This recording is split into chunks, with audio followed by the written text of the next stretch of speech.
ካደረገ ያገኘዋል። ስለዚህ እኔ አልደግፍም። ያቆሙ የሚለውን እኔ ምንም ወደኋላ አልልም። እንዲያቆሙ ነው የምፈልገው። አሁን የዱባይ ትኩረት አድርገን የእኛም ብቻ ልጆች አንሳደብ፣ አንዘቅዝቅ፣ የእነሱን ቤተሰቦችም አንዘቅዝቅ። በቃ ሁኔታዎችን አቻችለን ለመሄድ ለጊዜው ይሄን እየተቃወምን ግን ነገሮችን አቻችለን ለመሄድ እንሞክር፣ ግልፍተኛ እንሁን የሚለውን ነገር ነው እና ስንናገርም ደግሞ ማለት ነው እኔ አላቅም ብቻ አንዳንድ ቦታ ላይ ያየሁት ነገር ስላለ ነው። መናገር ጥሩ ነው፣ ግን ደግሞ አወቅን ብለንም ያልሆነ ነገር ባንል ደስ ይለኛል፣ እኔ በበኩሌ ማለት ነው። እና እንዲህ አይነት ነገሮችን ስላየው ነው። እና ልክ ነሽ ሀናንዬ፣ ያንቺ ሀሳብ ትውልድን ያጠፋል፣ አገርን ያበላሻል። ሌሎቹም ይሄ ዩቱብ የሚያዩ ሌላ ሀገር ሆነው የሚያዩ ምን አይነት ትሬንድ ነው የዛ አካባቢ ያለው እና ብሄድ እንዲህ አይነት ችግር ሊገጥመኝ ይችላል የሚል ነገር ስለሚኖር ወደ ኢትዮጵያም ለመምጣት ቱሪስትም ባዩ ምንም ባዩ በጣም ከባድ ነው የሚሆነው ይሄ ነገር ሲታይ እና እንደ ሀገር ሳይሆን እነሱ እያዩ ያሉት እንደ ትውልድ መገንባት ሳይሆን ኪሳቸውን ብቻ ለዛሬ መሙላትን ነው።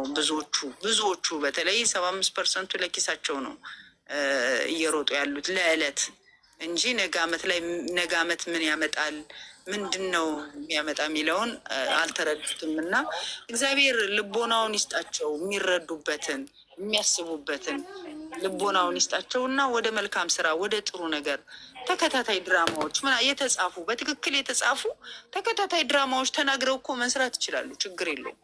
ተናግረው ርዕስ አውጥተውለት በስርዓቱ እንትን እያሉ አላቸው። አሁን ካፒታል አላቸው። ያን የሚያሰራ ካፒታል ያጣሉ ብዬ አላስብም። ግን በአቋራጭ መንገድ የሚከብሩባትን ነገር ይዘው እየሄዱ ነው እንጂ አሁን ተከታታይ ድራማ መስራት ይችላሉ። ካፒታሉም አላቸው እና ወደዛ ቢሄዱ የሚል ነገር አለኝ። ዞሮ ዞሮ ሄድ ለማለት ፈልጌ ነው። ሀናንዬ አንቺ ያልሽውን ሙሉ በሙሉ ነው እኔ የምቀበለው የሚለውን ነገር ነው የምለው። ለምን አሁን በሴትዮዋ ትናንትና አየሁ ባሌ ትቶኝ ጠፋ ብላ መታለቀሰች። 5 ሚሊዮን ህዝብ ነው ያየኝ አለች። ምን ትላላችሁ? ገባችኋል? እኔ እንደውም ልቀጥልበት ነበር ላውለው ላሳድረው ነበር አለች። ሮዚ ነች። ገባችሁ? ግን ባልየው ምንም አልሆንም፣ አልተለያ አልተጣሉ 16 ሚሊዮን። ስለዚህ እኔ እግዚአብሔርን ነው የምለው፣ ማንንም መደገፍ ሳይሆን እግዚአብሔርን በጣም ትውልድ እየተበላሸ ነው። ትውልድ ጭራሽ ልብስ እያወለቁ አላየሽም እንዴ? ኧረ ድሌ እኔማ በጣም እየገረመኝ ነው። ልብስ አውልቆ መሮጥ ሁሉ ተጀመረ እኮ አልሰማሽም? እና ገና አልጋ ይዘው ይወጣሉ። ለማየት ያብቃችሁ። እና እንግዲህ ሀይ የሚላቸው ታከሮችን እንደቀጣልን ኢትዮበሮችንም ቢቀጣልን ጥሩ ነበር። እናንተ የሌሎቻችሁ አውሩ እንጂ መድረኩ የኔና የሀናን ብቻ ነው እንዴ? ምንድን ነው እሱ? አረ በለው። ትምህርት ያለው ነገር ስለሆነ እኮ ሁላችንም እያዳመጥን ነው። ተባረኩ። እናንተም እግዚአብሔር ይስጣችሁ። ያው እኛም ከእናንተም ሰምተን በዚህ እንድንቀጥል ፈጣሪ እርዳን። ያው ልጆቻችንም ዋንደኛው ነገር እነሱ ከዚህ ስራ ቢወጡልን አሪፍ ነው። ምክንያቱም ያው ዛሬ እኛ ደስ ብሎን እየሰራን ነው። እዚህ አረብ ሀገር ብዙ የምንቀመጠው ደስ እያለን ብሩን እየተቀበልን ደስ እያለን ነው ጊዜያትን በእኛ ላይ የምንቆጥረው። እንደዚህም እነሱ ራሳቸውን ረስተው ሃይማኖታቸውን ረስተው ጊዜያቸውን ረስተው ምን እንደሚሰሩ ራሱ ይረሳሉ አንዳንዴ። ይህ ደግሞ ለእነሱ ብቻ ሳይሆን ለእኛም እየተረፉ ነው። እዚህ ብዙ ልጆች ፎቶ የሚዘቀዝቁ እርስ በራሳቸው የሚጣሉ፣ አንዳንዶቹ ስራ መሆኑን ሊያውቁ ላያውቁ ይችላሉ። አንዳንዶቹ ደግሞ ስራ ማይሆኑን ያውቃሉ። በእናትሽ አሉ እንደው እኔ በእናትሽ ሪኮርድ እንደሰበርሽ ነው የምቆጥረው። እንዲህ ካረግሽ ጀግና ነሽ፣ ለእኔ እግዚአብሔርን ጀግና ነሽ ማርያምን። እሺ ቀጥይ። ይቅርታ። እና እነሱም ለራሳቸውም አጣት እየገቡ እዚህም ደግሞ አረብ ሀገር ያሉ እህቶቻችንም ደግሞ ከእነሱ የተነሳ ቤተሰቦቻቸውን ረስተዋሉ፣ ሃይማኖታቸውን ረስተዋሉ፣ ስድብ ለምደዋሉ፣ የሌላ ነገር ለምደዋሉ። ይህ ደግሞ ጥሩ አይደለም። አንዳንዶቹ ደግሞ ታሟሉ። አሁን እኔ ምንም አልልም፣ ምክንያቱም ምን እንደሚሰራ ስለሚያውቅ እኔ ምንም አይደለም። ሌሎቻችሁም እንደዚህ ለዛ አሁን ቅድም እንዳልሹ የትየሽ እንዳልሹም ደግሞ ምናልባት ይሄ ድራማ ተከታታይ ቢያመጡልን ቆርጠን እኮ ለልጆቻችን ለወንድሞቻችን ራሱ እንልካለን እኮ ይሄ እንደዚህ አይነት ድራማ ነው ይኸው ምናምን ብለን። ግን የኛው ምኑን ነው የምንልከው? ምንን ነው የምናካፍለው?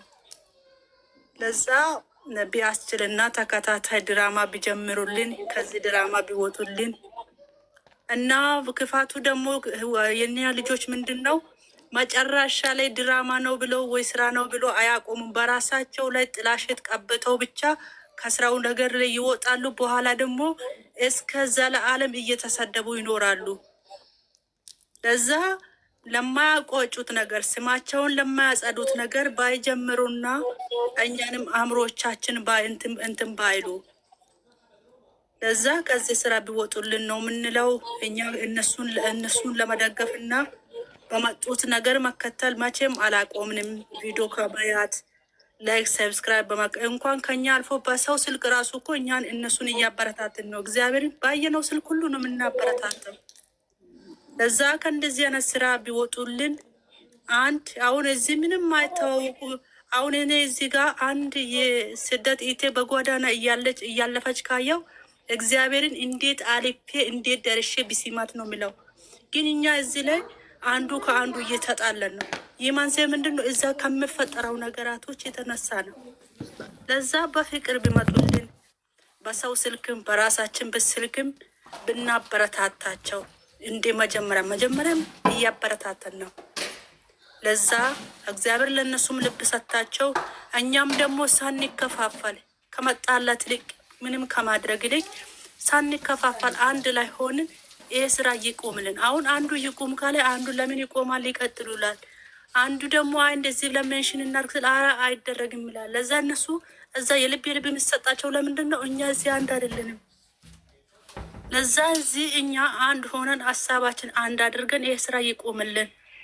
እኛ እንስማማለን። አንድ እንትን የሚያስተምራችሁን ሰው ይዛችሁ ተከታታይ ድራማ ስሩልን፣ እናሳድጋችኋለን። በፍቅር ኖልን። ይሄ ለነገ ለእናንተ የሚቀመጥ ነገር ነው።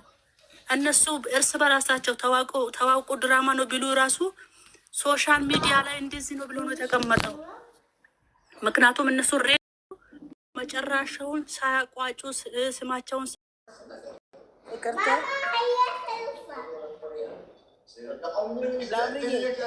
ትሽናሽና አውሪ አስተላልፉ። እዚህ ቁጭ ብላችሁ ሚውት አታርጉ። እኛም እኮ ብዙ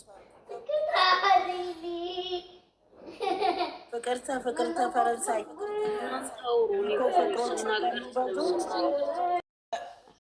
እንትናን አስገቢያት፣ ዩዘርን አስገቢያት። እኔ ታች ሆናለሁ እናት አለ ቦታ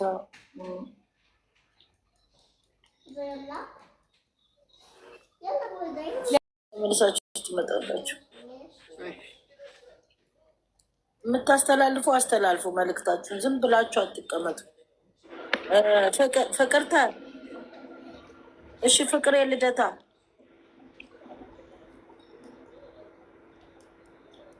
ማቆያ መልእክት የምታስተላልፉ አስተላልፉ።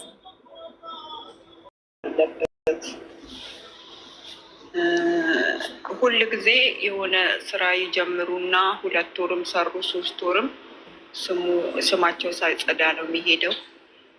የፋሲል ጊዜም እንደዛ ነበረ። ብዙ ነገር ተብሏል። አሁንም እንደዛ ያ ነገር ነው እየተደገመ ያለው እና ይሄ ስራ መቆም አለበት። ምንም እኔ እያስተማረኝ ነገር ምንም የለም። ሊያስተምር ይችላል አለ የሚያስተምር ነገር ግን በእነሱ ይሄ አይገባም። እውነት ለመናገር ማለት ነው። በዛውም በልጅ በሌላ ነገር ችግር የለውም። ልጅ ከባድ ነገር ነው እና ይሄ ነገር መቆም አለበት።